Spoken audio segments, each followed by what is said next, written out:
Joining us now, Democratic Congressman Seth Moulton of Massachusetts. Congressman, always good to have you with us. Thanks for having me back. Got a lot to talk to you about. Let's start with Iran. The president, of course, yesterday with that all-caps tweet telling Iran to be cautious and threatening that country, and Rouhani responding in kind. Zarif as well, the foreign minister there. You've served 4 tours in Iraq. You've been on the battlefield. You've seen war up close. What is your great concern as you watch the rhetoric ratcheted up, and as you know that there are people around the president in John Bolton and Mike Pompeo who have been hawks about that country? Well, first of all, you don't conduct foreign policy by having temper tantrums on Twitter. You know, I mean, when I was in Iraq with my Marines, imagine if they had looked to me for a plan to make sure we could stand up to the terrorists, and I said, well, I don't really have a plan, but I'm going to start tweeting at them. I mean, that's essentially what's going on from our commander-in-chief. Second of all, he doesn't seem to understand the stakes here. Iran has actively worked to kill American troops in Iraq. I saw that myself firsthand. We actually had to fight Iranians on the ground. And so we need a commander who's strong and sure in the face of this enemy, and actually has a plan to hold them in check. You know, we had an imperfect deal in the nuclear deal to make sure Iran didn't build a nuclear weapon. It wasn't a perfect deal. I don't think any of us ever thought that it was, but it prevented Iran from building a nuclear weapon. Trump came in and ripped it up without any other alternative in place. Congressman Moulton, here's your morning softball. Going to throw it right over the plate for you, okay? So you've been traveling the country on behalf of candidates you hope to get engaged in politics, many of them veterans. You've been in many states. You've been mentioned as a potential candidate yourself. So tell us this morning, you as a Democrat, what's your story? Where do you want to take us as a Democrat, the Democratic Party? Where are we going? Well, the reality is that a lot of Americans are hurting today. A lot of Americans are feeling unsafe. A lot of Americans feel like they can't even pay the next health care bill that comes across that comes to them. And so what we need are leaders who have the courage to be honest about the problems that we face in America, and are actually going to develop an economic plan for the future so that every American has a job that matters in the new economy, not going back into the coal mines like Trump says, but in the new economy. We need leaders who understand how to make us strong and safe in our national security, not leaders who tweet at our enemies, but people who actually have strong plans to keep us safe, and smart plans to make sure that we're meeting the threats of the future, not just relying on a military of the past.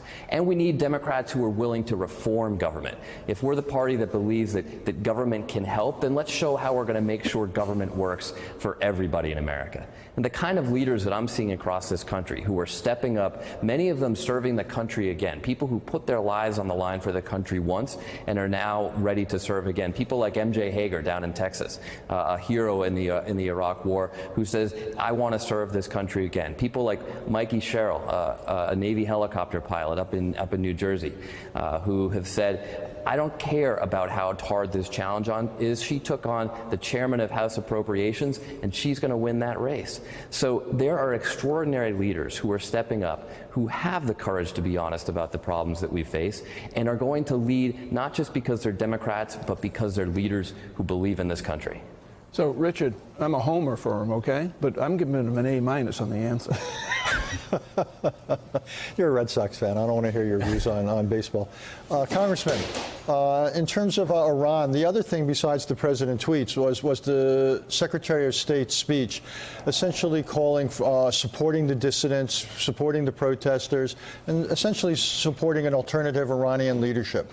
What do you think about that? What do you think about a U.S. policy that essentially tries to bring about a very different Iran? Well, I think that's actually a very smart policy, and that's actually what we had under President Obama when he pushed this nuclear deal, which was opposed by the Iranian hardliners and supported by the dissidents that Trump says he's supporting. The problem is that there's a complete disconnect between his rhetoric and what he's actually doing. When Trump ratchets up the tensions against Iran with their leaders, he is empowering the hardliners. He's empowering the people in Iran who say the only way out of this is to have war with America. And what he should be doing is empowering the dissidents, empowering the people who say, hey, it's okay if we give up our nuclear weapons because we want to be partners with the West. So this is a tough this is a tough international negotiation. And I understand that we have a commander-in-chief who dodged the draft 5 times to get out of serving himself, but it brings to the fore how important it is to have a commander-in-chief who actually understands what's going on in the world, who understands the stakes, who understands what it means to be a soldier or a Marine on the ground in Iraq and have Iranians try to target you and kill your buddies. Hi, Congressman. It's Heidi Presbella. You keep mentioning the Iran deal. Hey, you keep mentioning the Iran deal, and that really echoes what I'm hearing from a lot of lawmakers, that they're really concerned about the uneven treatment as they see it between Iran and North Korea. We had a deal with Iran, which, like you said, we had benchmarks. There was every indication they were meeting those benchmarks. We tore it up. Now we have something with North Korea that is not really even a deal. We don't even know what they agreed to. Why do you think there is this uneven treatment? What is at the root of it? I think at the root of it is a president who has no idea what he's doing.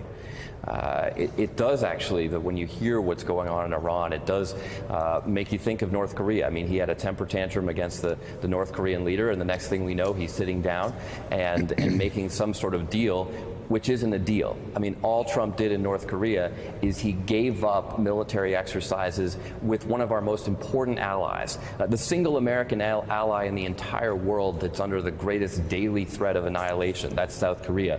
And he gave up military exercises with them for what? Some promise from a despotic leader that he would get rid of his nuclear weapons, and we have no way to verify this? I mean, in comparison to the Iran deal, which I admit wasn't perfect, this nuclear deal in North Korea is absolutely pathetic. And at the same time, he's distracting attention from Putin and his disaster in Helsinki. And so we've gone from a foreign policy in the United States where Democrats and Republicans can come together to one led by an erratic commander-in-chief. We've gone from Kennedy and the Cuban Missile Crisis, who stared down the Russian bear until it backed off, to Reagan in the 1980s, who stared down the Russian bear until it fell apart, to Trump, who is cozying up to the Russian bear and inviting him for a play date in Washington. What the hell is going on here? I mean, it's crazy. Congressman, as we talk about immigration, we've rightly been focused on the separation of families. We continue to be focused on that. But there's an element of the immigration story that you're looking at that hasn't gotten as much attention. I know you went down to the border recently, El Paso, and then crossed over into Juarez, Mexico. And that's the deportation of military veterans, veterans of Vietnam, veterans of Gulf War I, of Iraq, of Afghanistan. Who are these people and why were they deported? Well, first of all, we went down to the border to try to truly understand this crisis. I took some of these amazing veterans who are running for Congress across the country, and we went down and rather than do a 6-hour trip with a press conference, we spent 2 days on both sides of the border, meeting with everybody on all sides of the immigration crisis. That means we met with ICE officials and Customs and Border officials. We also met with women who've been separated from their children. And in Juarez, we spent a lot of time with deported veterans. Deported veterans is a term that shouldn't even exist. These are Americans who served their country admirably. Most of them lived in America their entire lives, and then they just didn't get their paperwork in order when they were on active duty. And as a result of some sort of infraction, they've gotten deported. So I'll give you an example. I mean, we met a Navy sailor, someone who had proudly worked in the bowels of destroyers. He was so proud of the ships he served on.